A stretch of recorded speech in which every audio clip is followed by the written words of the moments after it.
the best, eh? Thank you. Sean, you're going to have a ball first. Looking at the surface, what's your thoughts on that? Obviously a bit of less grass than usual, but we wanted to have a ball ourselves as well. I think the nature of the ground is where we've played as well a few years back where the first session does have something in it for the bowlers, and we've seen quite a few wickets fall. So again, the target would be that, and you just have to weigh it up against, is it going to be that dry that it goes to a fifth day and spin comes in. So I think both teams got what they wanted to do. It was quite a tight test match in the end in Centurion, and you got it really close. I think the word ruthless was used quite a bit by both sides, really. How are you going to be able to bring those goals into this test match and try and achieve those goals? It's another opportunity to do that, and we just hope that we learn from that, and we build on a lot of the good stuff we did.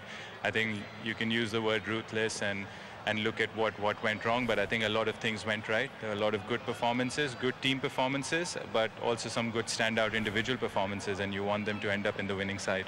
What have you done with your side for today? We've just got one change. Naseem Shah's resting, and we've got Mir Hamza coming in for him. What does that do for your bowling attack? Pretty much the same. I think the combination is the same. Like South Africa, we want to have 4 seamers, and we have a few guys that can bowl spin. So I still feel seam will play a big role, and when it's hot and there's going to be a lot of work for the seamers, you're better off having that extra seamer. All the best for the start of 2025. Thank you. So then the news from the middle is that South Africa won the toss and they have south Africa ने पाकिस्तान के खिलाफ दूसरे test में toss जीतकर batting का फैसला किया है। शान मसूद की जानिब से कहा गया है कि टीम में एक तब्दीली की गई है। नसीम शाह की जगह मीर हमजा को टीम में शामिल किया गया है।